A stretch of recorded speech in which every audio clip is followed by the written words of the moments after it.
Okay, let's begin with the word of prayer.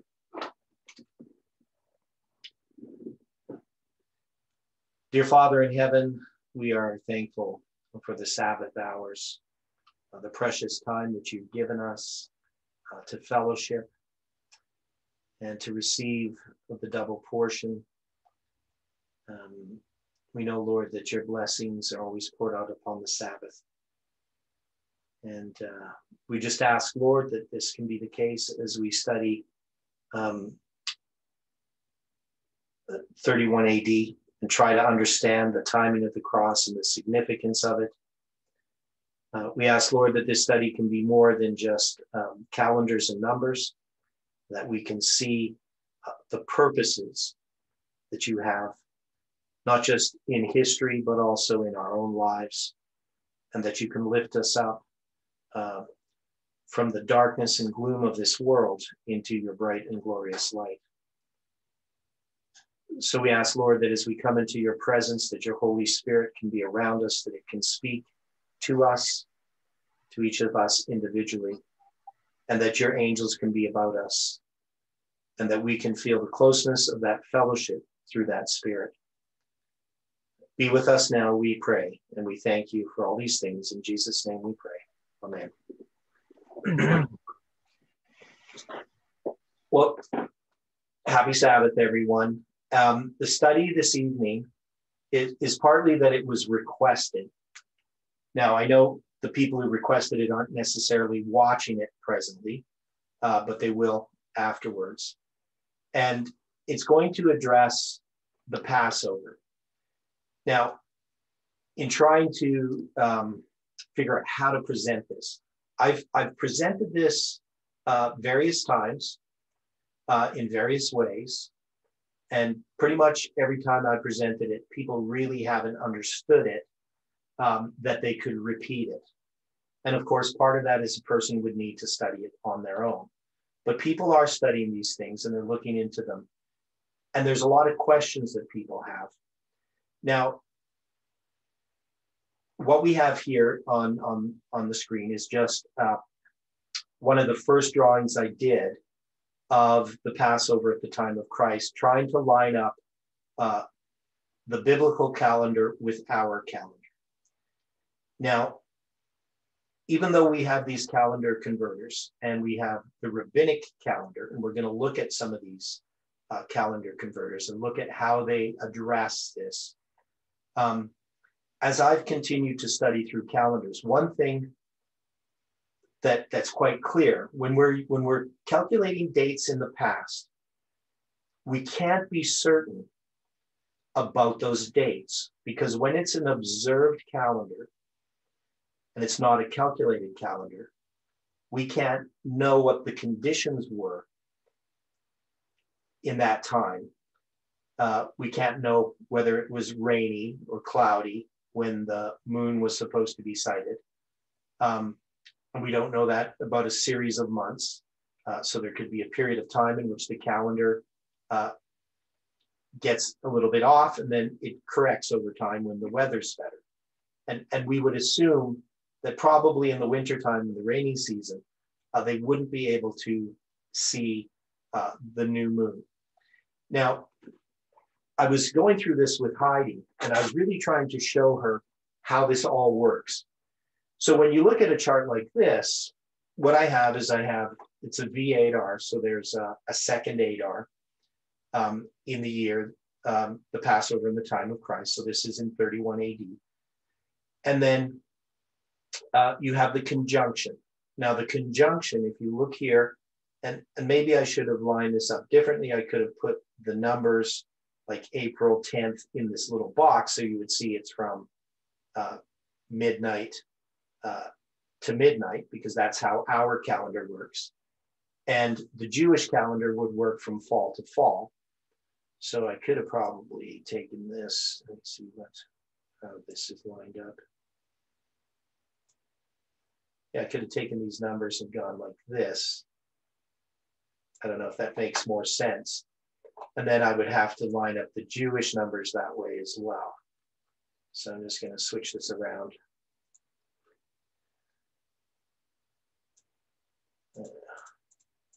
sure. Oh, this one's tied up with the. It's a little more helpful.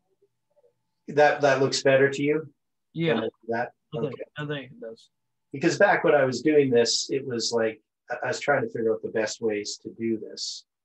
For some reason, that 27 is like separate. Not sure what it is. Then I got the days of the week in there. I'm not sure why that's doing that. And is that 27 just... Anyway, we got the April ones lined up like that. I can't change the Jewish ones for some reason.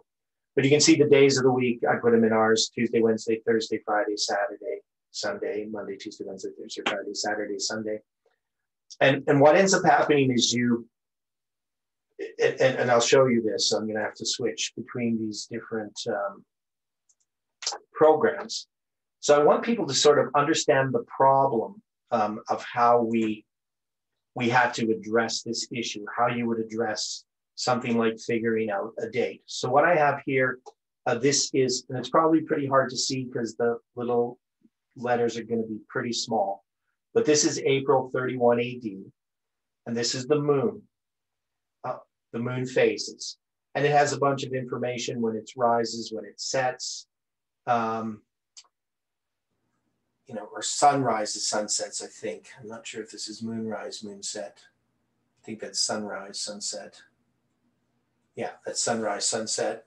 And it'll say the length of the day, how long the day is. So the day is going to be like around 12 and a half hours long of daylight.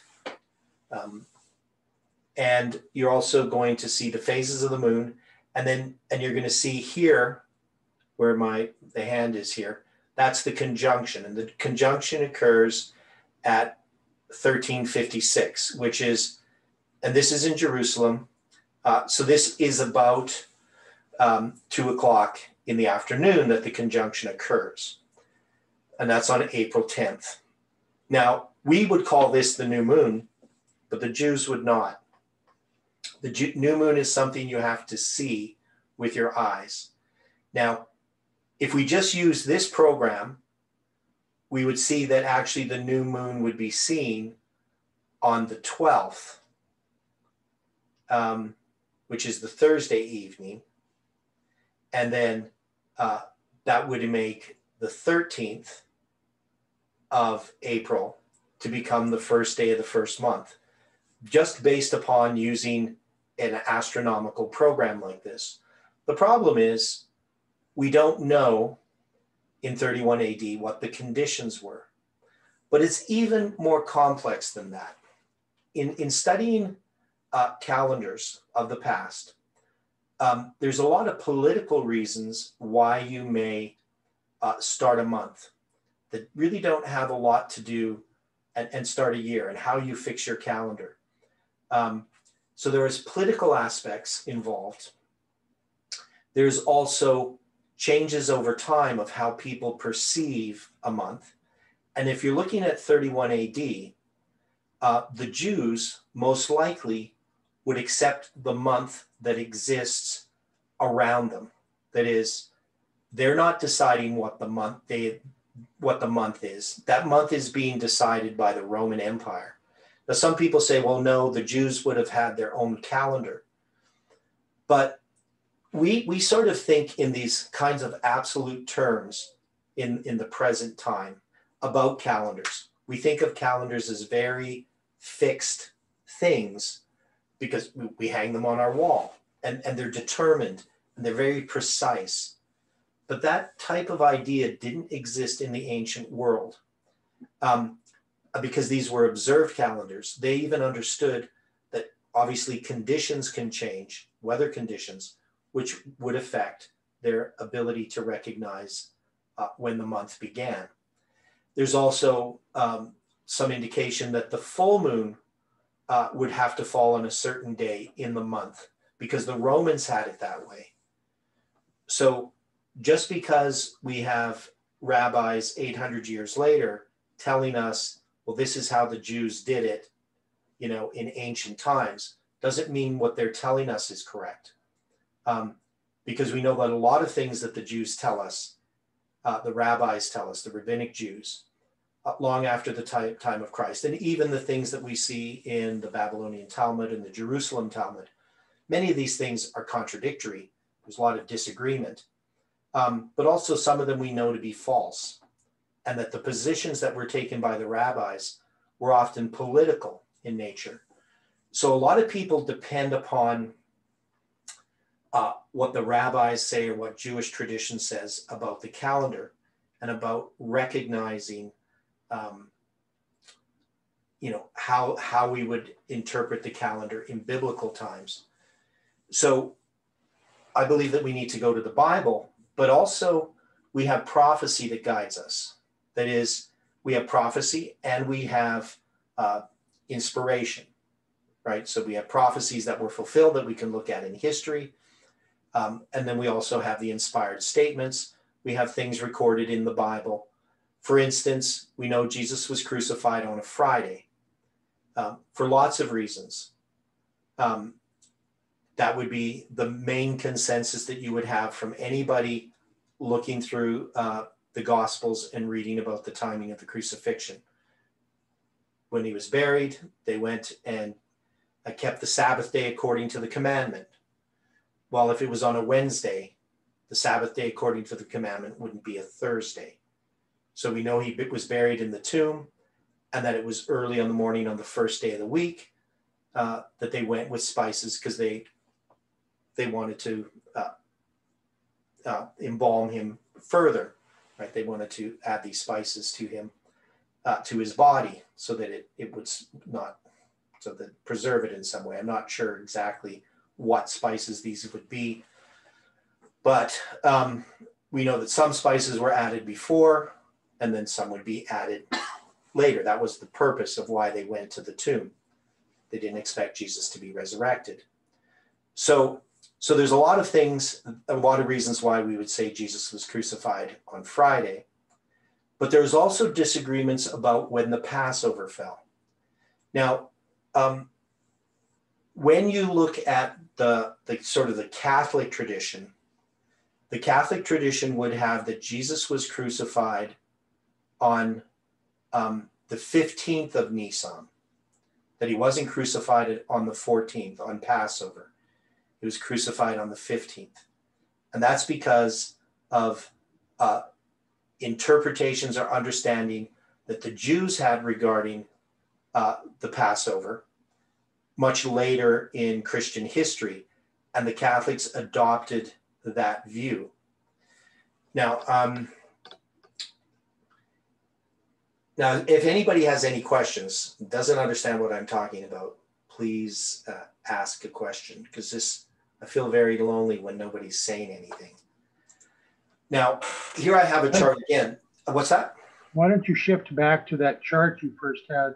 Yeah, that's what I'm doing. I'm going back to this chart, but I'm going to show you it a little bit differently. This is going to be the Passover in 1533 BC. So I'm going to show you this here first. So I'm going to move it up here like this. And I think this is this one correct? I'm wondering.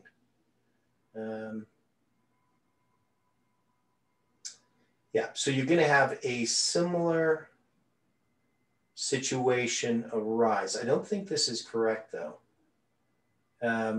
No, this is incorrect. I can't show you this. I started working on it and I didn't finish it. So I have to go to the one in the Passover in the time of Christ. I'll have to use another one. Now, the issue that happened, if we're going to go back to what happened in the Exodus in 1533, is that there's a lot of misunderstanding regarding that. We know that the lamb was chosen on the 10th day of the first month, which they called then Abib, not Nisan, because Nisan's the Babylonian name. So on the 10th day of the first month, they choose a lamb. Now, and then what's going to happen is they're going to keep that lamb for 4 days, and then they're going to slay the lamb as it says in Exodus 12. So I'm going to go over there.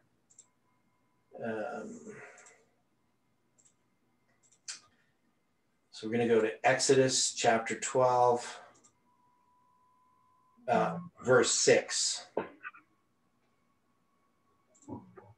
So Exodus 12, verse 6, and it says, your lamb shall be without blemish, a male of the first year, and you shall take it from the sheep and from the goats. And I'm going to see, it says here in verse 3. Well, let's even go back. So it says, this month shall be unto you the beginning of months. It shall be the first month of the year to you. So one thing we know is that the Babylonians never counted the months. That is, they don't number them. And it's most likely that nobody numbered months prior to God numbering them in Exodus 12, verse 2. That is, people might count a month from an event. You know, this has been 6 months since that happened, but they never numbered the months of the year. So even because they didn't really have a start to the year. That is, you would have certain things that happened at certain times within a calendar, but the year didn't really have a beginning. It wasn't really how it was understood, because the year was just a circle, a constant circle of time. So here in when the Exodus happens, God says that this month, which is the month of Abib, is going to be unto you the beginning of months. And the word there, beginning, comes from Rosh. So it means the head of the months. So you're going to start counting there. It says it shall be the first month of the year to you. So this is the first time that they count months. And it says, speak ye unto the congregation of Israel, saying, in the 10th day of this month, they shall take to them every man a lamb, according to the house of their fathers. So this lamb is picked on the 10th day. And then it's going to say in verse 6, and ye should keep it up until the 14th day of the same month. So what would up until mean to you? If you're picking it on the 10th and you're going to keep it up until the 14th day of the same month, what does that mean, up until? Would that be including or not including? Well, I would say it would not include the 14th day. That is, you're bringing it up until. You don't wait until the 14th day is over to kill the animal. It says the whole assembly of the congregation shall kill it in the evening. So when it says up until the 14th day, this means that you're going to kill it at the end of the 13th day. Does that make sense to people? Let's remember, there's a little difference in the way that the Jewish dietary laws were presented, especially as to the killing of the meat. Yeah. Because you had to drain the blood completely. Yeah. So I could see that the 13th, then you would do the preparation work and do the roasting for the consuming on the 14th. Right.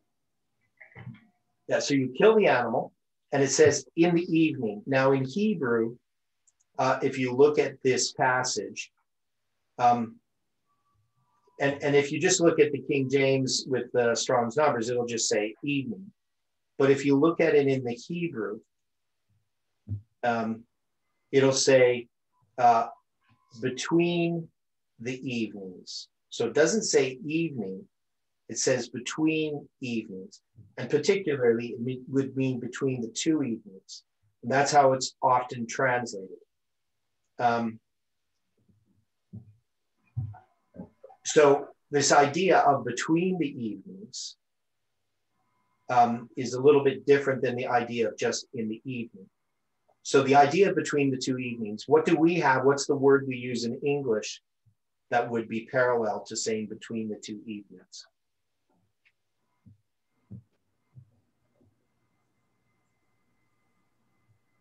Sunset? How about twilight? Okay. Right. So twilight means between the two lights. And that would be the light of the day and the light of the night, which would be the stars and the moon and so forth. So there's this period of time called twilight from when the sun sets until it gets dark. And that would be the time in which the animal would be slain. And so they have to slay it then.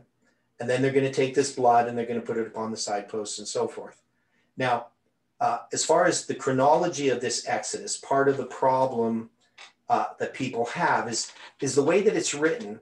We have this impression that all of this occurs in one night, from the time that the lamb is slain till at midnight when the death angel comes and kills the firstborn of all in the land of Egypt, except upon the homes that have this blood upon the doorposts and the lintel. And then that they're going to eat this meal in the middle of the night. And then in the morning, they're going to leave Egypt. And now when you go to Numbers chapter 33, and you read about when they leave Egypt, it's 33:3, and they departed from Ramesses in the first month, on the 15th day of the first month. On the morrow after the Passover, the children of Israel went out with a high hand in the sight of all the Egyptians. So some people will read this. That means on the 14th at evening, they killed the lamb. And then on the 15th in the morning, so that would be the end of the 14th, right? That's the way they would look at it. They would kill the lamb, and it would really be on the 15th that they would eat the lamb. And then in the morning, they left Egypt. The problem with that is the logistics of what has to actually occur. So first we know the destroying angel is going to come at midnight. It's going to kill the firstborn. And then we know that Pharaoh is going to call Moses, and Moses is going to come to Pharaoh. Pharaoh's going to say, you can go. Then Moses has to give the message back to everyone else. So he's got to go back to somewhere to tell people, and the message has to go out, we can leave. And then the Jews are going to spoil the Egyptians. And when they leave, Ellen White says, when they leave on the 15th day of the first month, they actually leave before sunrise. Now, in order for that all to happen, we're looking at a large area, and they're actually going to gather in Ramesses, right? So they're going to gather in this place, and then they're all going to leave together. And many commentators recognize that you could not have those events occur in that short period of time. In order for this to occur, the Passover lamb would be slain on the evening of the 13th, the beginning of the 14th. During the 14th, the day of the 14th, is when this message is going to go that they can leave.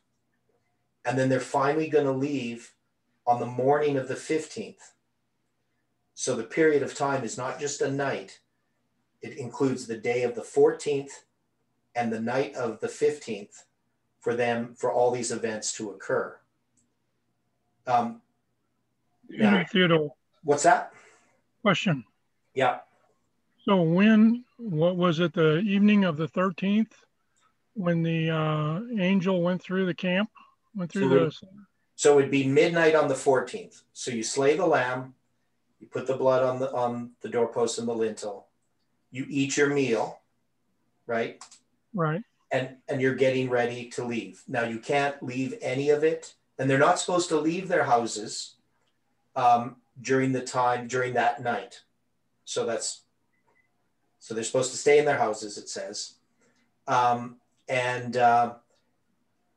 then they're going to be ready to leave. So the next morning, they're going to leave, but they're not going to leave Egypt. They're going to gather at Ramesses, right? And then it's going to be the next morning on the 15th that they're going to leave. So when it says you're going to keep the lamb up until the 14th, that means you actually slay the lamb at the beginning of the 14th, not at the end of the 14th day. Now, this, of course, accords with what we see in the scriptures, because when you look at the scriptures, Jesus has the Passover lamb with his disciples. And now some people, the reason why they put the 15th as the Friday, that Jesus is crucified in the afternoon of the 15th instead of the afternoon of the 14th, so they put the 15th as Friday, is because they have this belief that the lamb is slain at the end of the 14th, and that the Passover meal that Jesus has with his disciples is the Passover meal. So they agree with that. But Jesus is crucified on the 14th, if you take the account here from Exodus and Numbers, right? So the 15th is the first day of the Feast of Unleavened Bread. The 14th is technically the Passover.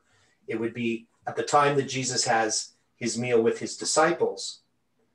And so if you try to make the 15th the Passover, you're mixing the Feast of Unleavened Bread with the Passover. It just doesn't work. Now, as I've said before, I've held almost every single view, and I think actually every view at some time or other in my life regarding the Passover of the Exodus and the Passover in the time of Christ. Because, originally when I started following the Sabbath, I was actually following the Worldwide Church of God, Herbert W. Armstrong. When I first started keeping the Sabbath, I wasn't an Adventist. And of course, I read a lot of different books, and every book you would read, they would convince you that their view was correct. And so you would say, well, this makes the most sense. So I had Wednesday crucifixion theories and different types of views about which day was the Passover. Was it the 15th or was it the 14th? But the view that we have as Seventh-day Adventists, which is really clear in the spirit of prophecy, is that Jesus was crucified on the 14th, and that the 15th day was the first day of the Feast of Unleavened Bread, and the 16th was first fruits. And Ellen White's really clear about this, that first fruits always followed 2 days after Passover, being the 14th. And that's what she puts it there in 31 AD. So is there any questions? Are there things that are confusing people? Because I know that I haven't explained everything. Did you say that the 14th day was Passover? Yeah, the 14th day of the first month is Passover. Okay. So let's just look at this here in April 31 AD. So we have a number of things. The conjunction occurs on the 10th. And if you could see the sighting of the new moon on the 12th, that would have made the 13th the first day of the first month. But we're saying that was delayed by a day. So we're actually saying that the 14th of April in 31 AD was the first day of the first month. And that means the 10th day would have been the 23rd of April. Could you show us on the screen? Oh, sorry. Stop sharing that one, and then we got this here. Okay, so what you see here is there's the conjunction on the 10th. Now, the new moon would be sighted on the 12th if the conditions were good. Now, I make an argument, a couple of different arguments. Now, there's one who's Grace Amadon. She makes an argument that the Passover always has to occur after the full moon. I was trying to explain this to Heidi, and I know it was pretty hard for her to get her mind around. But if you look here, the full moon occurs at 10:23 p.m. on the 25th.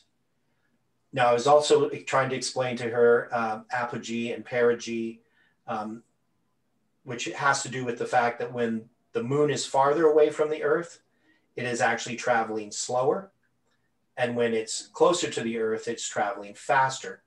And it travels through the phases of the phases at different speeds, depending on whether it's perigee and apogee. So for instance, you have this conjunction, and the conjunction is the time between when you last see the moon, and that you would last see the crescent moon in the morning. So you would see it in the morning. When the sun rises, you'd see this crescent moon, and then the next day you wouldn't see the moon at all. So that would be, in a sense, technically it's kind of a new moon or old moon. The moon is gone. And you're not going to see the moon for a few days. Now, if it's in perigee, that period is going to be quite short because the moon is closest to the earth and it's going to travel that, that span of distance faster, that part of its orbit faster. And so you'll see it sooner. But if it's in apogee, it's going to take longer. So in this case, I have here a perigee and an apogee chart for 31 AD. So there it is, year 31 AD. And you can see you're going to have the perigee. That's when it's traveling slower, is going to be the time of April 27th. And then the apogee is going to be around April 15th. Right, so you see that there. So that's going to be actually the apogee is when it's slower, the perigee is when it's faster. So here in April 15th, that's about 5 days after the conjunction. So here it's going to be traveling slower. So it's actually going to take a little longer to see the new moon. There's going to be less time that there is no moon in the sky, in this case in 31 AD. But the full moon is going to move by a little bit faster because it almost lines up. You know, that's the day that Jesus was crucified, April 27th in 31 AD, during the time of the full moon. So the full moon is going to be a bit shorter full moon. So these are some technical things that people don't usually understand, but it affects when you're going to see the new moon from the time it disappears to when it appears.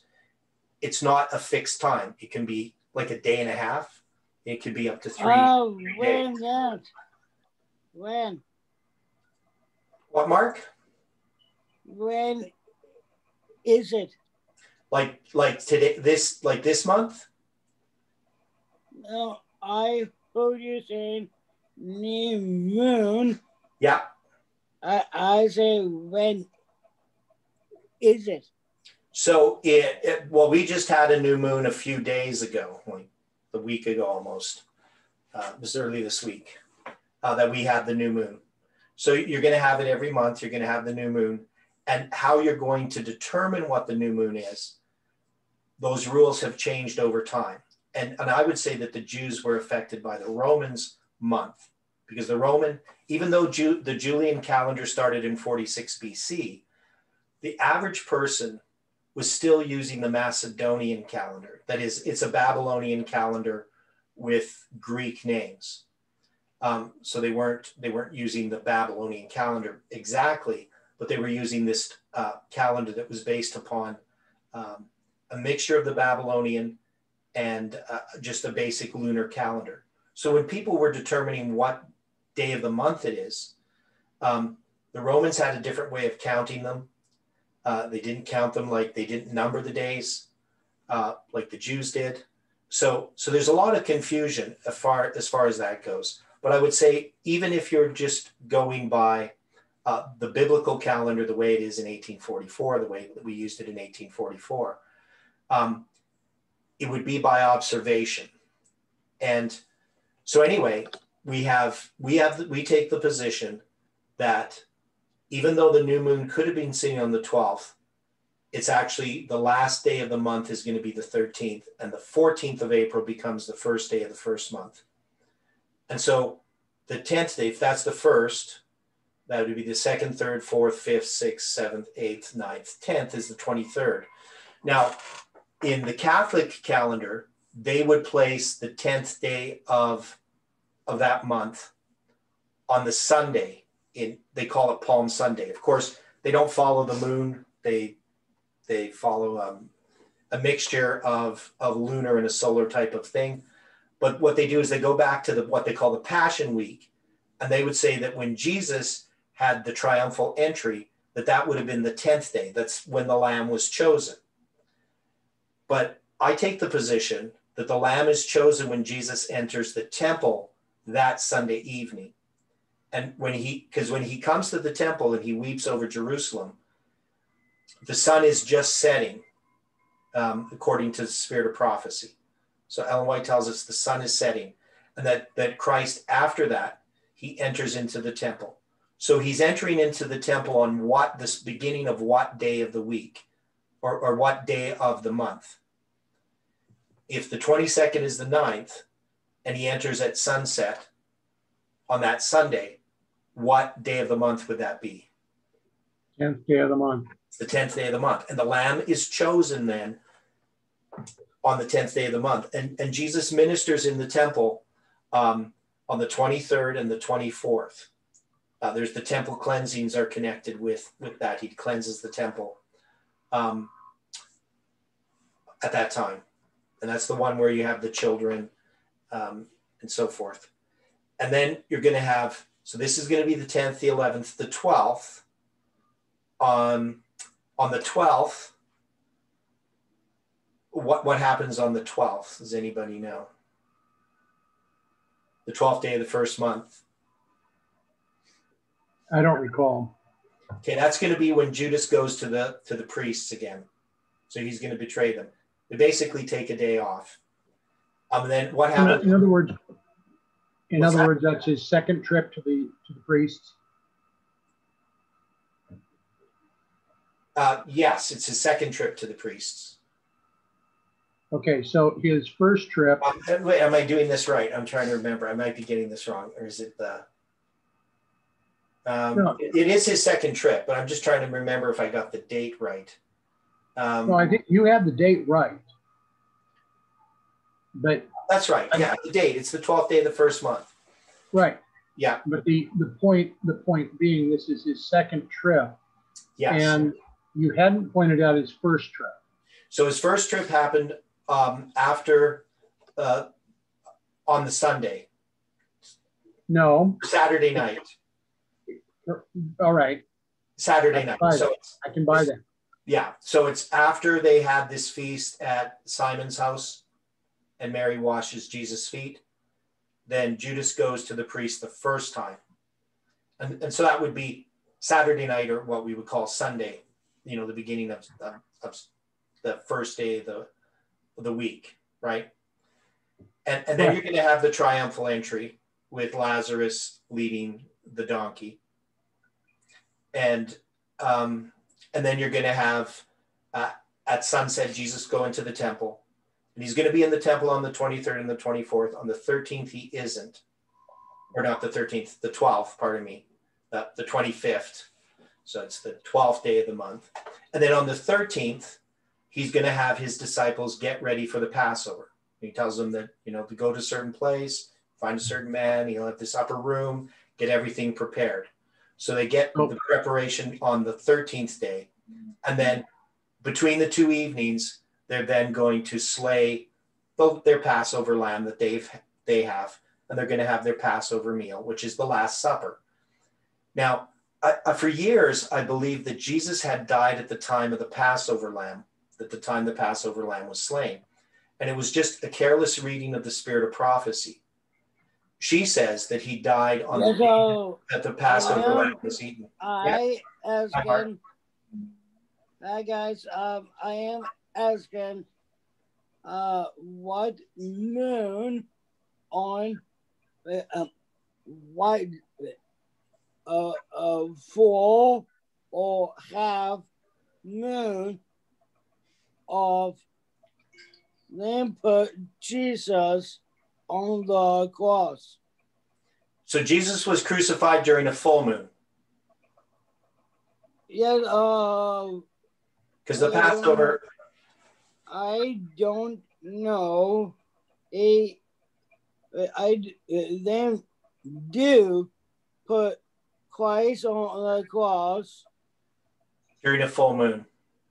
You did say full moon. Yeah. And you don't know about the date.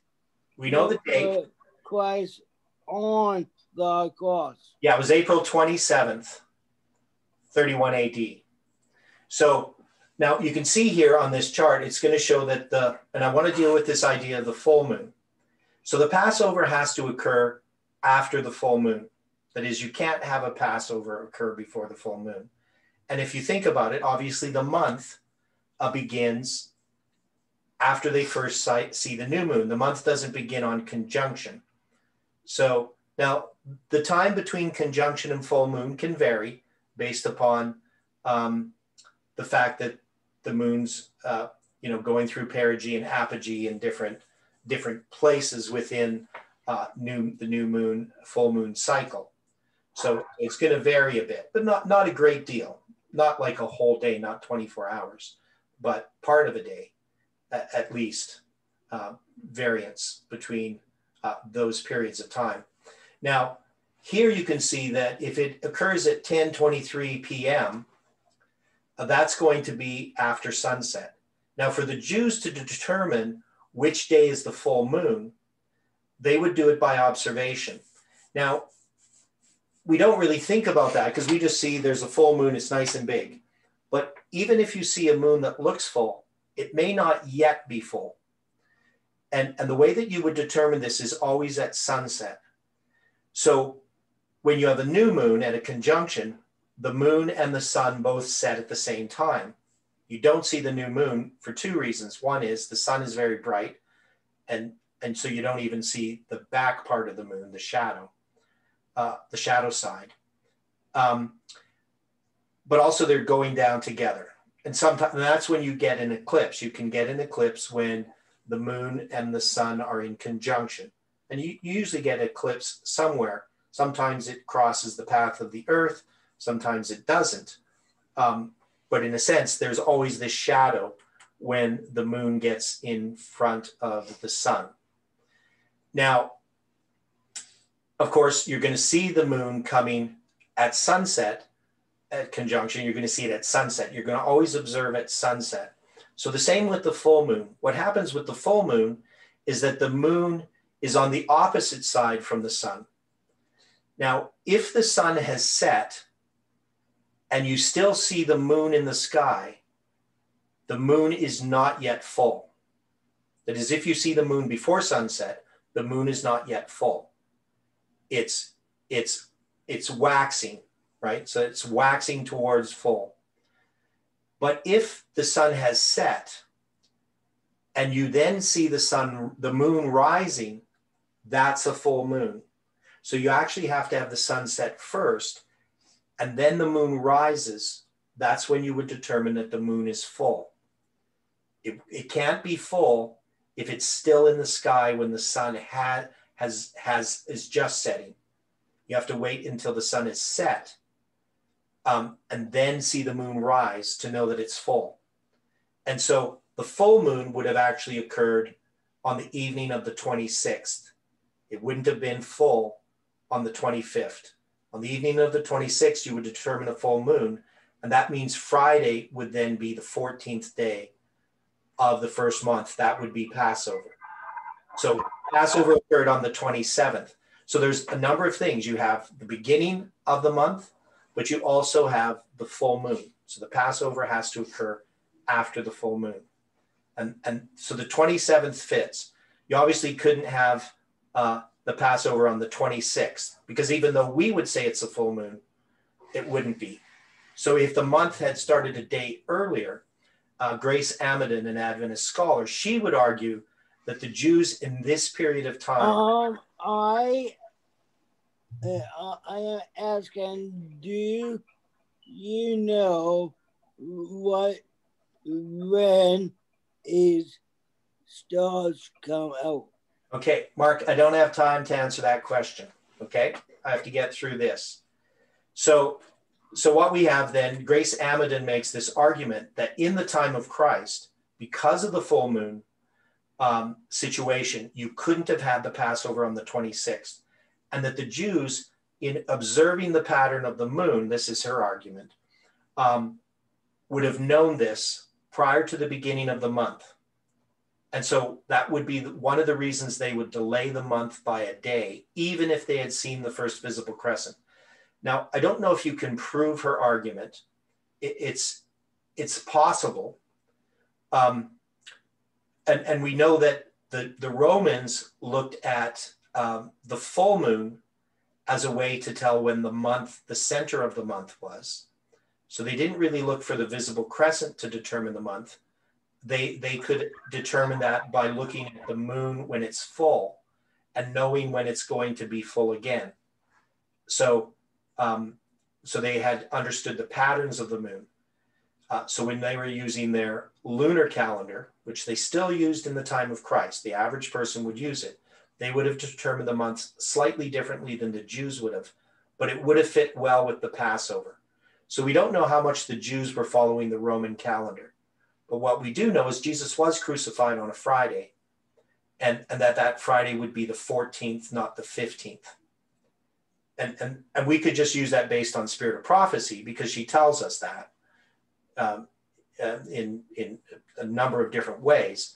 And the main way she tells us that is in regard to the Feast of Unleavened Bread, that she says always occurs on the 16th, and it's always 2 days after the Passover. And so since that happened in 31 AD, that Jesus was resurrected on the 16th, that's what she's telling us, at the time of the wave sheaf offering, that means that the Passover, the 14th, would have been on the Friday, not the 15th. Because if the 15th was the Friday, then the wave sheaf would have been on the Saturday. So there's a number of different lines of argument that we would use to show when Jesus was crucified. Now, I know this is all very technical, and for some people, this is just very confusing.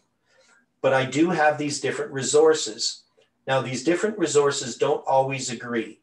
So, if you look at these different calendars I have, this is the Macedonian calendar, basically. But it's reconstructed by Parker and Deverstein. And they have the first day of the first month in 31 AD is April 12th, not April 13th. So they have the first day of the first month is the Thursday. So obviously, if you're going to count then to the 15th day, that's going to end up being the Thursday as well, right? So the 15th day of Nisan is going to be a Thursday in their view. So their calendar doesn't quite work at all.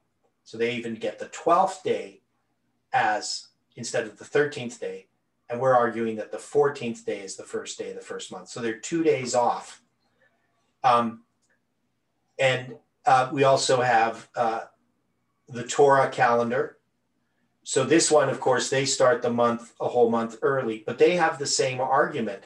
They would say that the visible crescent would have been seen on the 11th, and that the 12th day of the first month, the Thursday, would have been Nisan 1, not the Saturday. So according to this one, we're actually going 2 days later. And so these are things that people have different views on when you're going to see the visible crescent, when it's first possible to see it. And so it's these arguments will probably never end as far as the scholarly world is concerned. But I would say that the basic argument that we have is that the Bible says Jesus was crucified on a Friday. Now, what they will do is they will say, well, if you're going to have a Friday crucifixion, what years are the 2 years that you can have a Friday crucifixion, according to most scholars?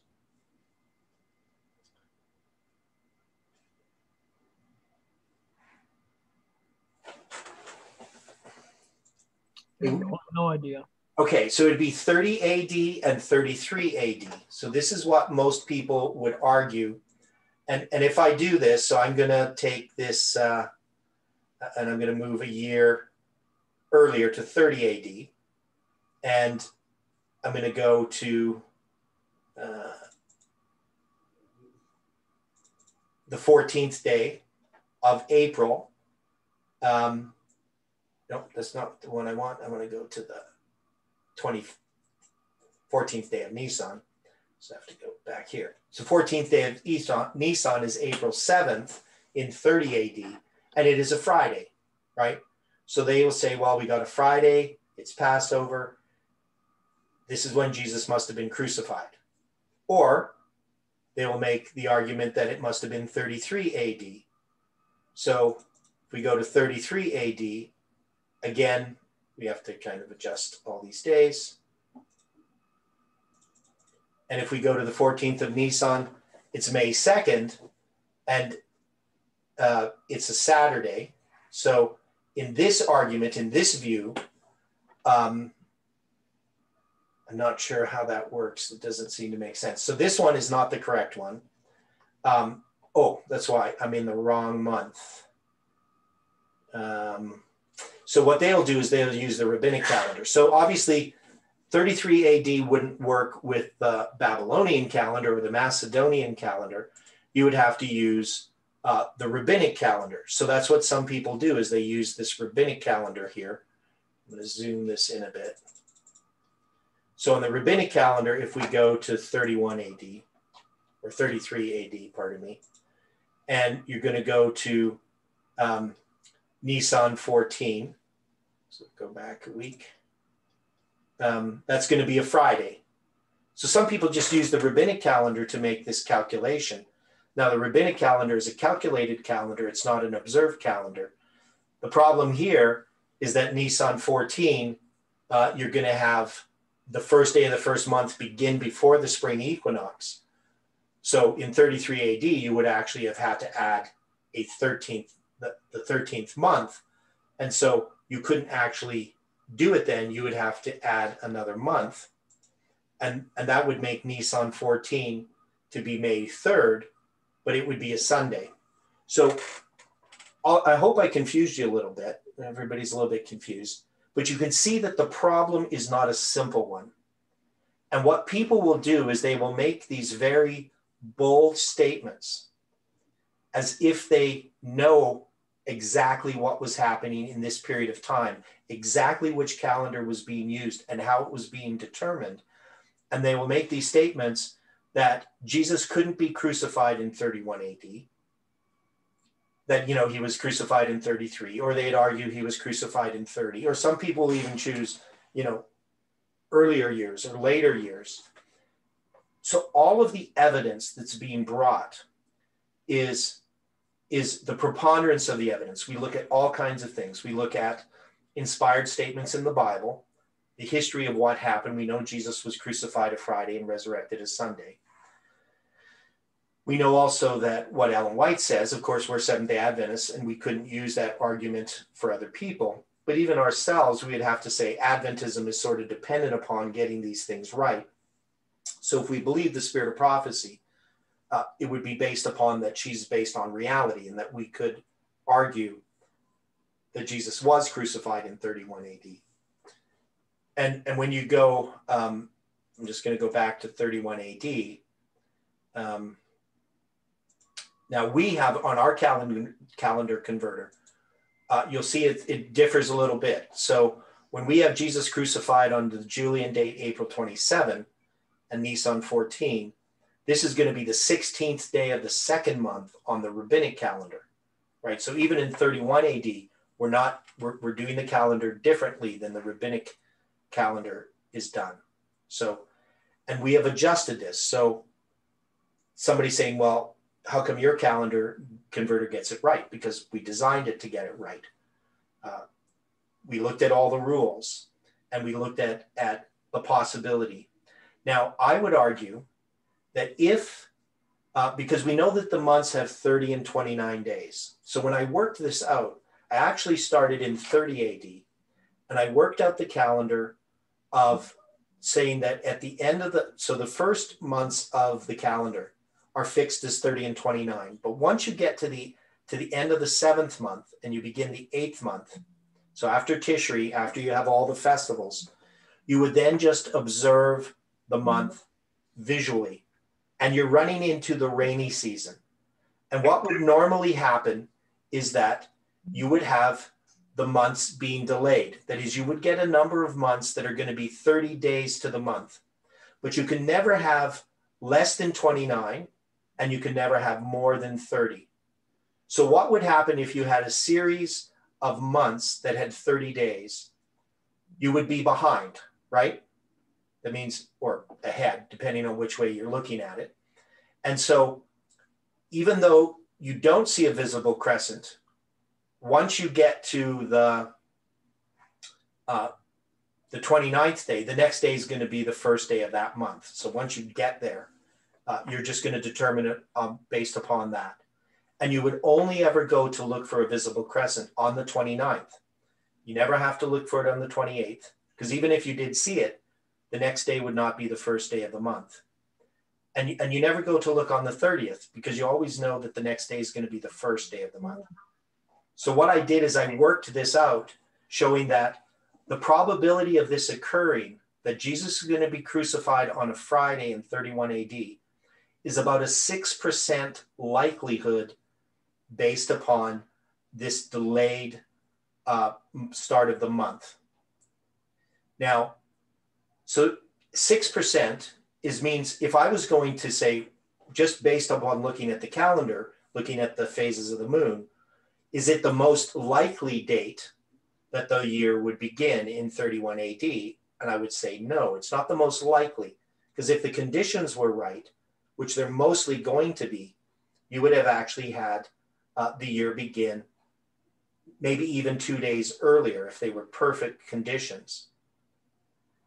But if it was delayed, the months were delayed based upon weather, atmospheric conditions. You just happened to have cloud in the evening where you couldn't see the visible crescent.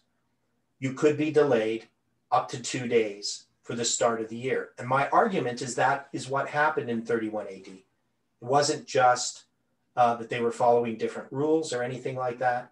It's just something that happens 6% of the time. And so when somebody says it's impossible, I'm saying, well, is 6% chance impossible? We would say, no, that's possible. And so that's all we need is a possibility, because we have other things that point to 31 AD. Any questions on that? I know that's the technical part. I want to go into some other things.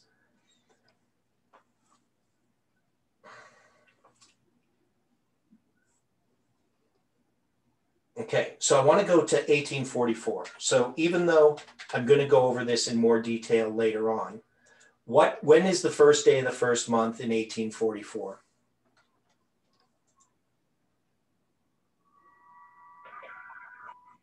It's right on your screen. So it's April 19th. Now, if you look at the rabbinic calendar, what date do they have for when we have the first day of the first month? They have Nisan 30. So when did their year start, according to the rabbis, in 31 AD? If I go to the first day of the first month on the rabbinic calendar, I get March 21st. Now, what's the problem with that? Why is the rabbinic calendar wrong about starting the year on March 21st in 1844?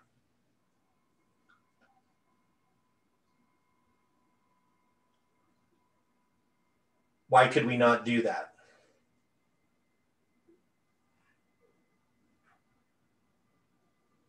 And remember, this was when the Adventists, when William Miller said that the Jewish year 1843 would end. He says it ends on March 21st. That's because he looked in his almanac and he recognized that the Jewish calendar was going to start a new year on March 21st based on the rabbinic calendar. But why would we not do this? What's the problem with March 21st? There's an equinox there. Okay, there's an equinox. And now when we deal with the equinox, we deal with it from a biblical perspective. And there's a number of things that we finally determined, or that the Millerites decided to do. Did they use Jerusalem to start their year for the Jewish year? Does anybody know which city they used for observing the moon? Then they use Boston. They used Boston. And why did they use Boston? Anybody know? I think they tried to relate it more to their experience rather than trying to relate it more to the time of Christ. Right. So they were relating it to their experience. So they're in the promised land, and Boston, for a number of different reasons, was because in some ways it was originally the capital. Because different places have actually been the capital in the United States, I know. But Boston was for a while. So that's where they determined that they were going to observe the moon. And they had a Boston almanac, so they could even calculate ahead of time when the moon's cycle would occur. So they used Boston. And when we use Josiah Litch's prophecy, just as an aside note, and we line up July 27th with the 26th day of the fourth month, the Julian date, July 27th, we do so based upon the same calendar the Millerites were using in the 1800s. That is, we're using Boston, not Jerusalem. So if you were to look at this, the equinox had not yet occurred according to the biblical way of reckoning the equinox. So even though the 21st is kind of the day of the equinox, you'd have to wait till sunset. And so when the moon is being observed, they would actually add because it's the 20th, right? So if you actually go to the 20th, you'll see that that's the last day of the year, right? Normally. But if you have determined that the equinox hasn't yet occurred, then you would add a 13th month. So if you were in Boston and you looked at the new moon, and the new moon would be seen on March 20th, the equinox has not yet occurred. So you would add an extra day, or an extra month, I mean, and the next day would be the first day of the 13th month, and that would be March 21st. And then, of course, we would just add another month, and we would get to April 19th being the first day of the first month. And that's where the Millerites counted to determine which is going to be the 10th day of the 7th month. Now, the Millerites made some errors. One of the errors that they made was they believed that the Jews determined the month every month by observing the moon. But when it comes to the religious calendar, it was fixed. That is, it would be 30-29, 30-29, 30-29 for the first 6 months. So you would always have the 10th day of the 7th month occur on the 187th day of the year. But the Millerites didn't know that. They also started a month early for a little bit different reason. That is, they believed that the Karaite Jews always began the year 1 month later than the rabbinic Jews. That is not the case. Actually, in 1844, the Karaite Jews observed March 21st as the first day of the first month. So technically speaking, the Millerites were wrong about the rabbinic calendar, and or the Karaite calendar, and so they actually, if they had been following the Karaites, they would have not had October 22nd as the 10th day of the 7th month. They would have had September 23rd as the 10th day of the 7th month, and March 21st as the first day of the first month. Now, if they had done that, all of these dates that we would have had obviously would be different. Samuel Snow's letters wouldn't worked out with the Passovers and all those types of things. So obviously it was God's providence that they got the calendar correct, but they did it under a wrong conception. Now, what does this tell us about the Millerites in this case? What does it tell us when they get things right, but they don't fully understand how they got there? What does this tell us? And we saw it the same with Josiah Litch's prophecy when he calculated August 11th, 1840. Many people criticized him because he did his calculations wrong. He wasn't really considering the calendar he started with, but he got the right date nonetheless. So what does this tell us? That God will help lead the people to the right understanding. Right. So we're in a time of an increase of light. That is, God is not, he doesn't give us all of the answers, or at least maybe he gives us the correct answers or the correct information, but he gives it to us in his own way. And as we continue to study, we start to understand more and more how God has led us. And really, this would show divine providence, that they get the right date, even though they have the wrong reasons. And that would be a verification or an endorsement that God was actually leading them. But we have done the same thing in our line. What kind of things have we made mistakes about?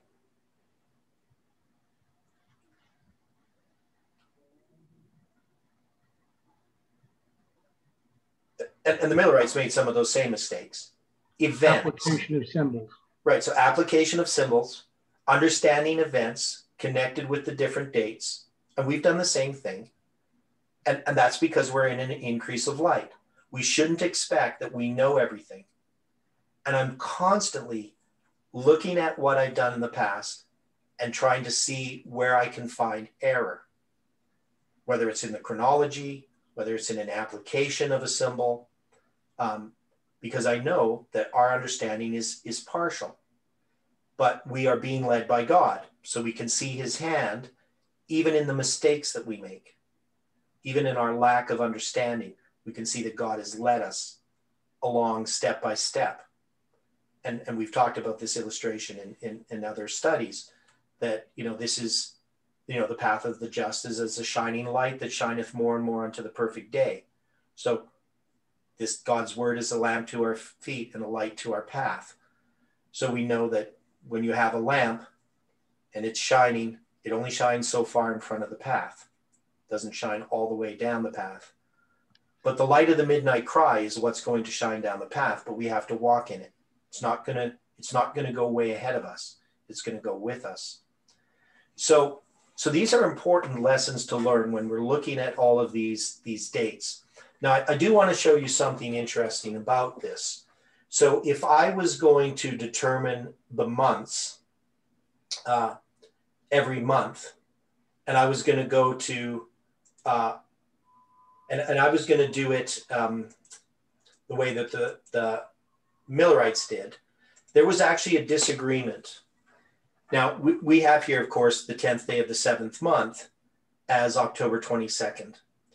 Now, there's a disagreement, and I've read the papers, but one of the things Grace Amadon says is she says that the Jews would not have the Passover after the full moon. So I'm going to switch to here, and I'm going to go to 1844. So I'm going to show you some interesting things about 1844. Now, we, of course, know that we're going to start, because you have the conjunction here on April 17th at around sunset, actually. Now, this is Jerusalem. I could put Boston on here. I don't know if I had Boston saved already. I can put Boston in here. So let's look at how the Millerites dealt with it.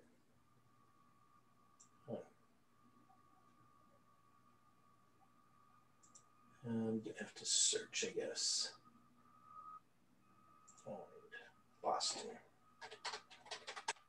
And this is how I used to do everything all the time, just using these programs. It was very slow and laborious, but I learned a lot doing it rather than just using a calendar converter. So you can see here in Boston, it's actually going to be 11 o'clock in the morning that you have conjunction. Now, to see the visible crescent from Boston, you would be able to see it based upon the perigee and apogee. So right now in this history here, the time from when you last see the moon, I believe that this is in perigee. And so it actually is a very quick transit. So you would actually see, technically from Boston, the first visible crescent on the evening of the 18th. But if you were in Jerusalem, you would not. So if you used Jerusalem, you wouldn't get April 19th as the first day of the first month. You would actually got April 20th as the first day of the first month. And then what would be the 10th day of the 7th month? If you would use Jerusalem. It's like the 21st. It'd be the 23rd. So it'd be a date later. Now, Okay. An interesting point about that is Samuel Snow, when he had his vision in the cornfield, was in the morning. If you use Jerusalem as the 10th day of the 7th month, based upon on the first day of the first month being the 20th, that actually would have been the time when the Lord's go. That would have been in the evening. So it's in the morning. It would have been like during the daytime in Jerusalem. So it was later on. It would have been like the evening in Jerusalem. Not quite late in the evening. I think it would have been about 3 o'clock or something like that, based on what time he was walking in the morning. But the point is, it would have been on the 10th day of the 7th month in Jerusalem if you'd used the Jerusalem time. Does that make sense to people? So on the 23rd, if you would use Jerusalem to determine the 10th day of the 7th month, it would have actually come a day later, but it would have been the very time that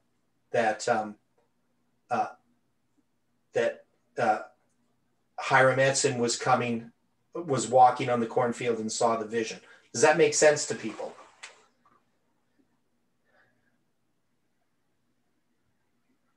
It's beginning to. Yeah, so it's just kind of interesting, because we could argue that if the Millerites got it wrong, they still would have got it right. It is coming to me too.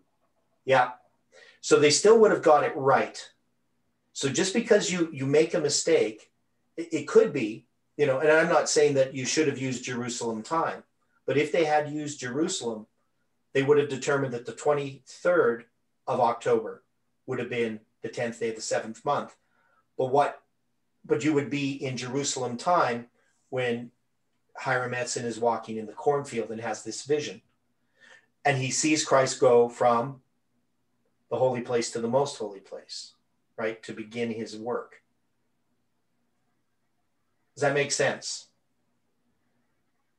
So he would be lined up with Jerusalem in his vision.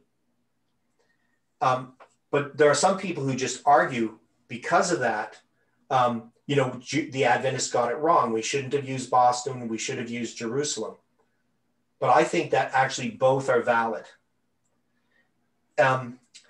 So these bring up some very interesting points. One is that our understanding is partial. So we don't understand everything. But God has given us enough information that we can know what happened historically and how prophecy works. Now, I want to show you something else, which I'm gonna do it on the whiteboard here. So I'm gonna stop sharing here and switch cameras. Any questions on all that technical stuff? I know it. Do people feel like they're at least getting a bit better feel for how these calendars work and the problems that exist? No. Somewhat. Yeah. Yeah, me too. Okay. I don't know what size of the moon put his body in the tomb. Yeah, it was a full moon. I don't know what month and what date and what year. Yeah, it was April 27th, 31 AD. Oh. Okay, so that's when Jesus was crucified and laid in the tomb. It was a Friday. And it is the beginning of the Sabbath. So now we had dealt with last week the beginning of the 70 weeks, right? So we had, this would have been October 29th in 457 BC. This would be the 10th day of the 7th month. But we remember there's this whole period of time, this year, that's going to occur in this history.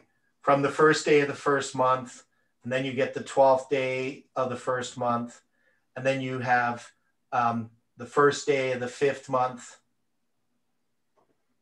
and then you get the 10th day of the 7th month, which is the 20th day of the 9th month over here. This is all from Ezra chapter 7 to 10. And then you're going to have these periods of 3 days here and here. And so we know that this is a center of a chiasm. And there's also another chiasm over here with Pentecost as the center of it. So what happens here in 457? We know it has a relationship to what happens in 1844, because we can see the first day of the first month and the first day of the 5th month. And so when we get way over here to 1844, we know that this connects obviously with this history. And I'm going to go into the 2300 days a bit more at another time, maybe not next week, because I want to deal with the 70 weeks in more detail. But obviously we had this problem where Miller had determined that the 70 weeks began in 457 and ended in 33 AD, but that actually only made 489 years, right? Because he wasn't taking into account there was no 0 year. He just did the simple math and didn't take into account his math had a 0, but there is no 0 between 1 BC and 1 AD. But we then also determined that October 12th, 34 AD is actually the end of the 70 weeks. So the 490 years or 70 weeks. And then we determined, I'm just going to get rid of this here, that you have this midst of the week, which this is what this study is on. And we've dealt with the midst of the week first. But of course, we have this 31 AD date. And that's going to be April 27th, right, in 31 AD, which is a different time for the crucifixion than Miller. But this was Samuel Snow who arrived at this date. And people have asked me, how did Samuel Snow arrive at this date? How did the Millerites do that? And really, they did it incorrectly again. They got the right year, but their reasoning was not very sound. And that's because they didn't have enough information, but God still had to lead them. So this is September 30th.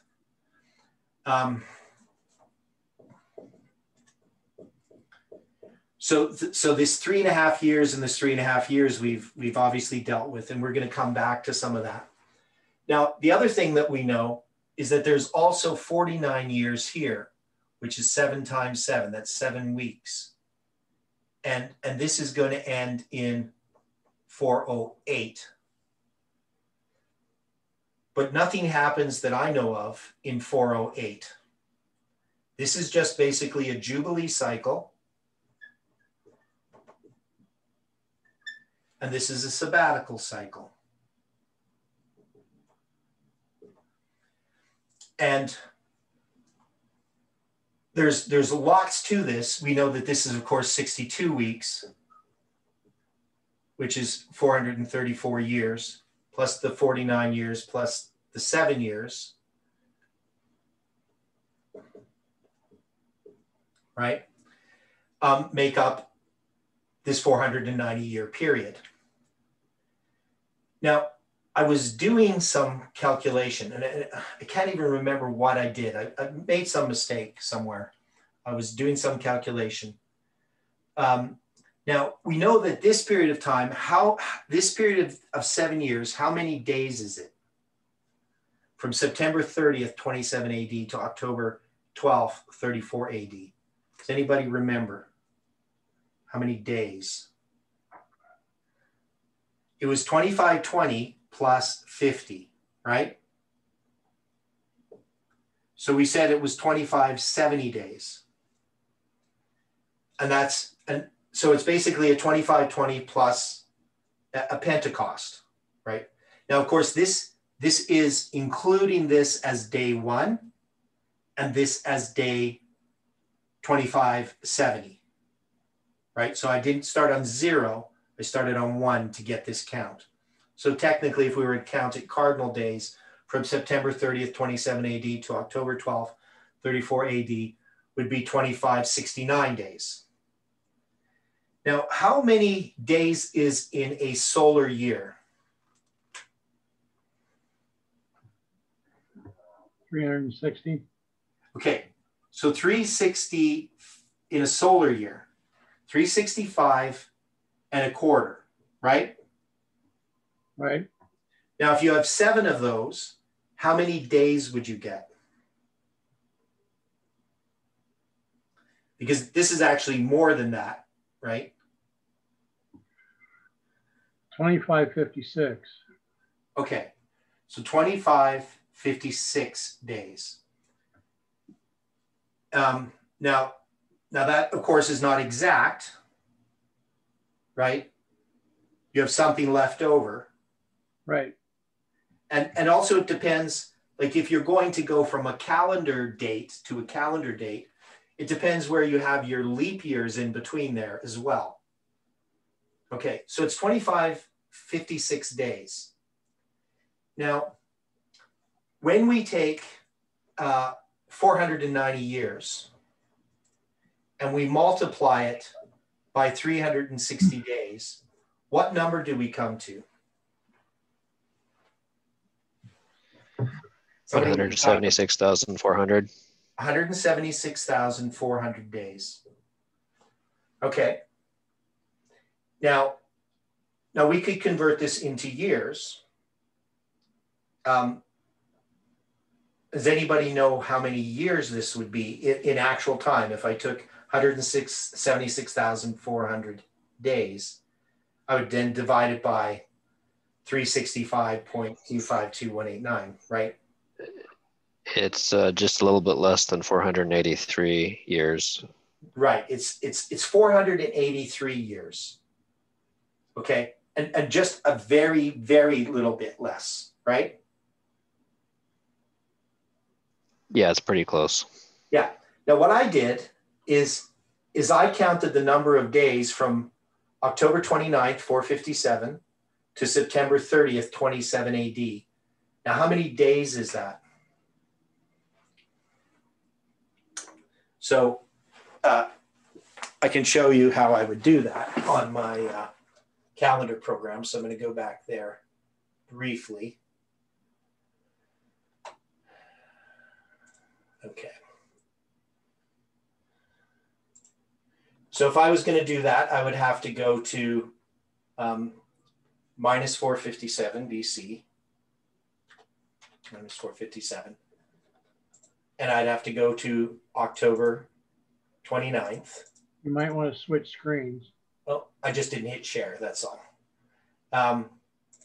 So I got October 29th, Julian. And with this program, I can actually save this date. So I just go save, and it's going to give it down at the bottom. And then I would count to 27 AD when Jesus is baptized, the beginning of that 7-year period. And I go to September 29th, or September 30th, pardon me.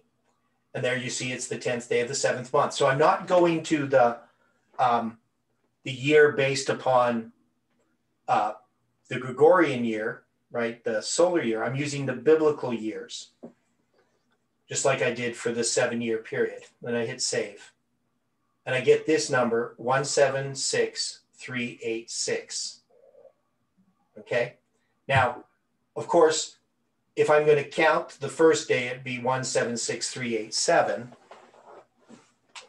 But I could do it either way, I guess. So if I take 178386 and I subtract this number, what number do I get? And I'm going to do this as 387. Or 6, pardon me. Never mind. No, 6. I'll do that. So what number do I get?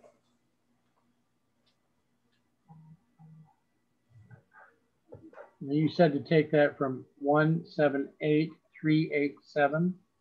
386. You'll do it from 386. I can't remember which way I did it before. I should end up with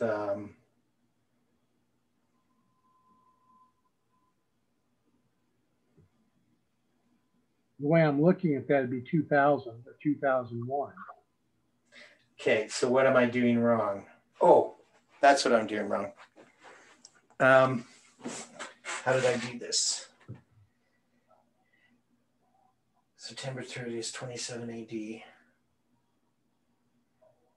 That's what, I have to actually go to the end of it, not to the beginning of the 70 weeks. I need 490 actual years.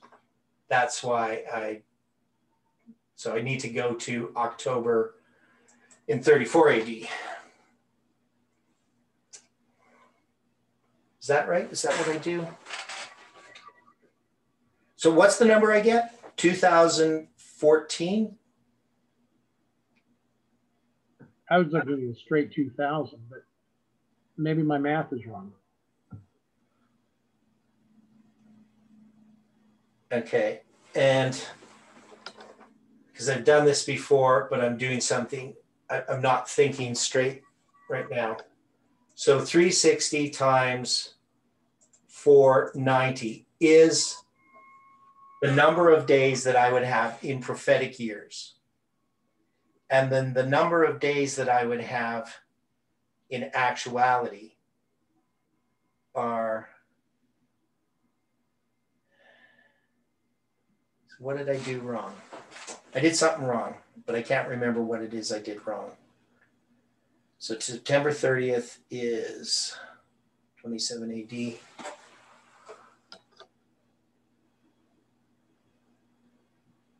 October 29th, September 30th, 176386. Here, I'm gonna look at one of my other diagrams here. So somebody else kind of think about that for a minute, what I did here. I'm gonna see if I can find what I was looking for.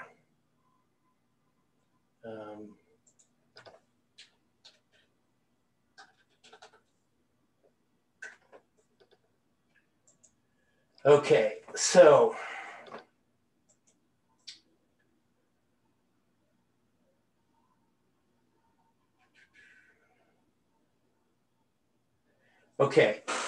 if we take this number 1788. Oh, I wrote the number down wrong. That's what I did wrong.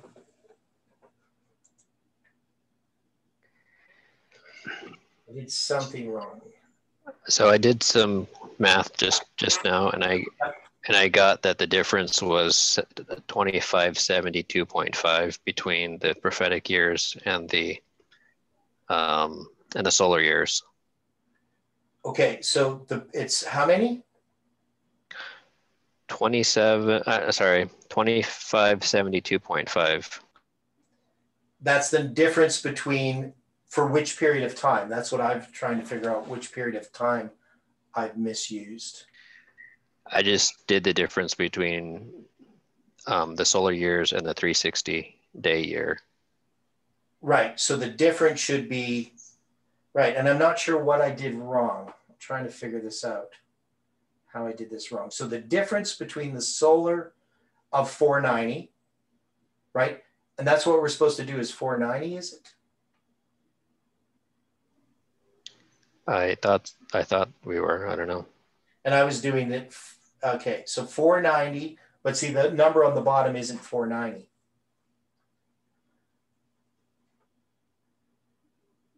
So that's what I did wrong. So the difference is 2570, but we have 14 days difference. Like we have a difference of time. That is, we're starting October 29th. So I'm gonna have to figure this out again, what I did. Now, if I took this number,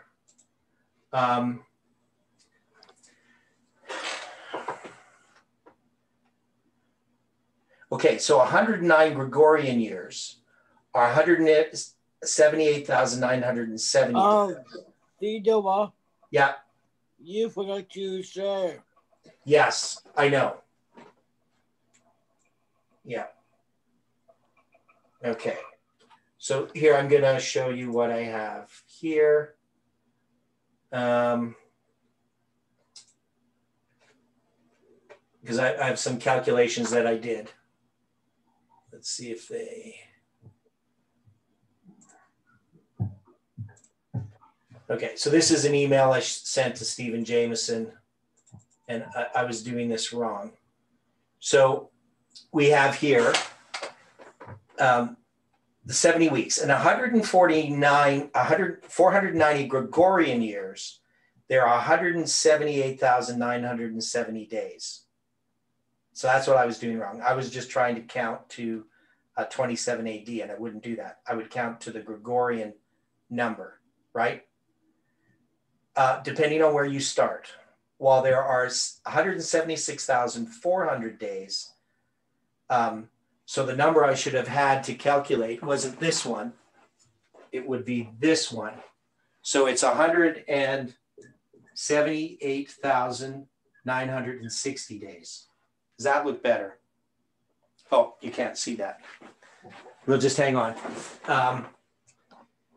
The difference is 2,556 days, which is 7 years. So 7 solar years are 2,556.69 days. So I'm gonna, does that make sense to people, what I did here? So that's what I did wrong. I should have showed this to somebody. I should have written it out. Okay, so let's go back to this whiteboard. So this is the number of days in 490 solar years, correct? Copy that. And this is the number in, so this is 490 times 365.242189 or whatever it is. And this is 490 times 360. The difference then. 490, not 409. Thanks. 490 times 360. And this is the number you get. When you subtract the difference between them, it's 2,556.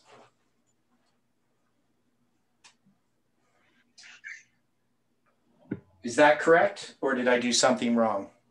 That doesn't look right. And that doesn't look right. So what I had to do is I had to, this isn't correct. It's not 960. Okay, what's 490 times 365.242189? You'd be coming out with 2560 with the numbers that you have up there right now. Yes, I'd come up with 2560, but if we multiply this, what number do we get? 490 times 365.242189. I think it ends up being 3 here, not 0. I get this number if I remembered correctly.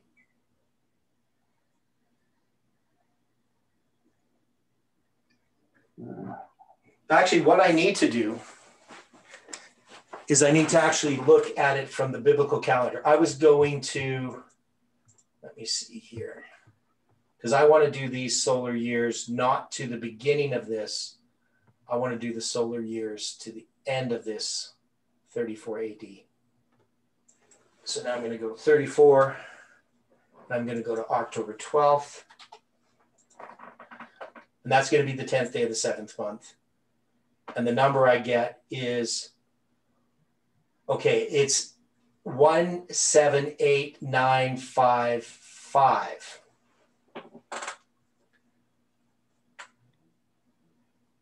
And so when I do the difference between there, what's the difference?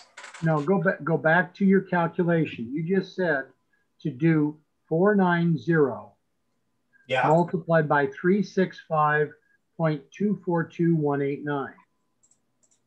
Yeah. Right? Yeah. Now, unless I keyed this in wrong, you'd come up with 178,968.67261. Okay, I got 0.52. Yeah, okay, yeah, you're right. Yeah. So it's basically 178,968.5, right? Correct. Okay. And So there's something else I'm not taking into account though, because I can't just count solar years, because remember, I'm starting on a different date. And this date, even though it's October 29th, it actually would line up with October 22nd if we put it, or 23rd, if we put it in there. So we have a difference because this is ending October 12th. The point is, if I took the number of days, I end up 17640. I end up taking out this 7 years is just the difference between these two. But I figured it out to the day. And I can't figure out why I can't do that right now. It is within a few hours. You get the 2569, or just a little bit short of 2569. Right. Okay. So it gives me that period of time, that pay, which that is 2569. So that's what we're saying. We're saying that I just did it wrong. Okay. So you explain it so that everybody can understand it, Aaron. When I take. Okay. Yeah. Well, what I did mathematically was I just used your 365, 242, 189, yeah, I guess. Yeah. Multiplied that. And I subtracted it from the other number. Yeah. And so this is like 0.86. Which was something. And if I subtract these, the number I get is 25684 or something, right? Or what do I get? No, I wouldn't do that. I get 2568.67261. Yeah, and then I subtract this, and what do I get? 2568. 68. Point 6.726. Okay, so this is 2569 basically, right? If we rounded it up, correct? And the number of days from here to here, if I counted it as cardinal days, is 2,569 days, right? Yeah. So that means that if we started on the 10th day of the 7th month in 457 BC, and we counted this prophetic, we used these two numbers, the difference would be this period of time, correct? Yes. So isn't that pretty amazing, even though we messed it up? I messed it up. You understand what I'm saying? What is the chances that when we do that, we're going to get the actual period of 7 years from the 10th day of the 7th month to the 10th day of the 7th month in 27 AD to 34 AD? What are the chances? More than 1 in a million. It's crazy. Basically impossible except if it were by design. By design. So God took this 70 weeks and so by working out these calendars and working out these numbers, I know I messed it up. I apologize. But actually it was kind of good I did, right? Well, it pushed you to show your work so that the rest of us could come to a better understanding of what you were doing. Right. Yeah. And so even our mistakes can be good sometimes. Right. Yeah. So this is something quite amazing that God has designed the 70 weeks with this characteristic. And we have been using years and multiplying them by 360 and finding all kinds of structures and dates and numbers, right? But this is one that's just a very practical way to look at it, to look at the difference between the prophetic 490 and the actual 490. And see, nobody else would find the significance in that 2569, right? We find the significance in it because we have this, we've actually calculated that year based upon the 10th day of the 7th month, based upon the way that we have structured the calendar. But nobody else would know the significance of it except us. That's the other thing that's pretty weird, right? I mean, it's amazing. Because somebody else might have done that calculation and come up with that number and say, well, what does that mean? You know, it wouldn't mean not. They'd say, well, it's close to 7 years difference, but it's not. It's actually a little bit off. And that's because, see, the way that I had done it before is I'd looked at the 2557, and then I had seen that there's this difference of time that is the difference between September 30th and October 12th that I didn't take into account. So that's roughly 12 days, right? So you can take that 2556, and if you added 12 days to it, what would you get? The 2568, right? So, but we can see that it's actually a bit more than 8. So that period of time is basically as close as you could possibly get with a calculation like that. It's just not, you know, and hopefully people get it. I know it's a bunch of math, and some of us are getting it better than others. But basically, this is a period of 7 years, right? But this is actually more than 7 years, correct? Right. Because it's 7 years, you know, calendar years, plus 12 days. So it's 2556 plus 12, which is 2568. Well, actually, I guess it would technically be, yeah, that's right. It's 12 days difference. Now we're saying it's actually more than that. It's 2569 days if you were to count it. Why is that? Because this is September 30th. This is the period of time here, September 30th to here. And, oh, I see. Because I'm going by the solar year. That's the thing that's confusing me. Because from September 30th to October 12th is a solar year. But in a solar year, there's actually an extra day in there, right? An extra day and a bit. Right. That's what I'm not taking into account, because I'm saying, well, that doesn't add up to the 2580. But that's not the point. The point is 12 or whatever, 13. There's 12 days between these two dates. So we're comparing the solar year with the biblical years. So there's 7 biblical years here, but those 7 biblical years match this difference of time. So it's actually 2,569 days from here to here. I can't just take 7 years because there's leap years in there, right, on our calendar. So does that make sense to people? I know it gets a bit confusing looking at calendar dates like this, but the point is, and you could even argue that this is, if you put the decimal on, you could put this, right, like that to get your 12 days, because I need to add that extra leap day in there. But the point is, this is as close as you could possibly get it. Like there's no way that this is just chance, and you couldn't have it work out any better than that. So I think that it's pretty profound, but that to me is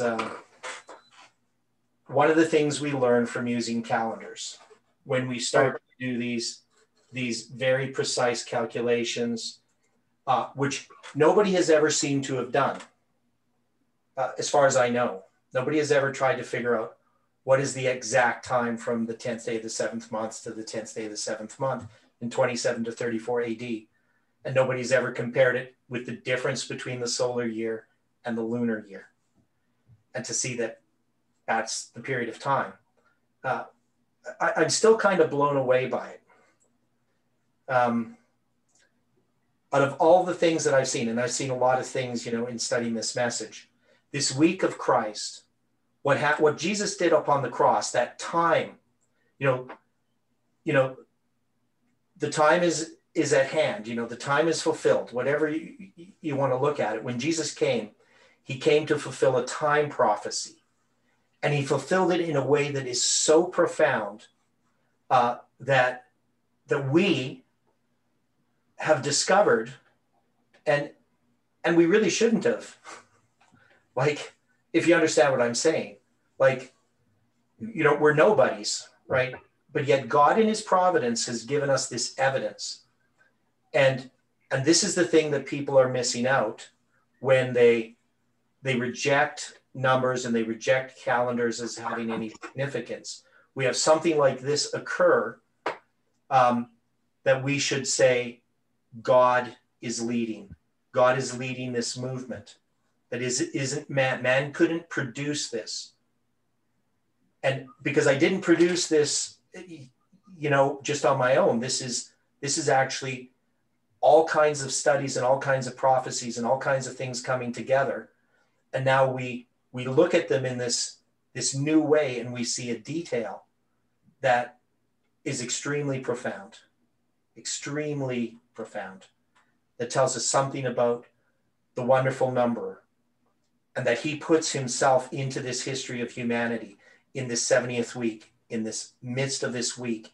He's crucified, and we've looked at it. We're going to look at it in more detail. We're going to look at these 70 weeks in more detail. And I'll try to clean up this calculation for people so that they can see it a little more clearly.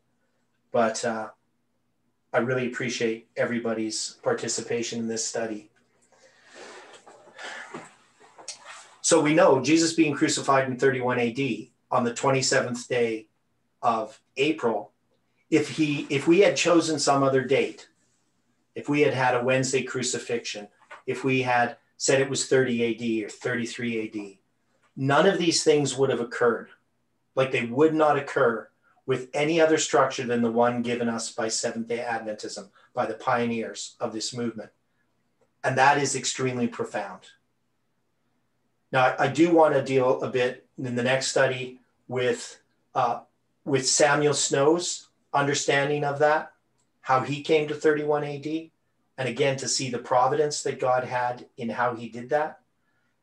And there's some lessons to learn from Samuel Snow as well regarding that midst of the week. The midst of the week study of Samuel Snow is, again, something that was in God's providence. So any final thoughts before we close with prayer? It's been very interesting. Yeah. Yeah, these types of things just blow me away. I just never understand how God does this, but he does. So, okay. He not ever told me.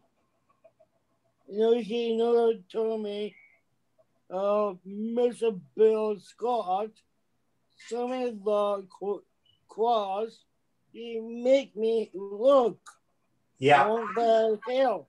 Yeah. So God showed you. I don't know what is going on. Well, what God is trying to do, Mark, is to speak to you in a way that you can understand, because he speaks to your heart, right? Because you're not good at math, are you? Yes, I do too. Yes. Okay. I believe you. But let's close with prayer, okay?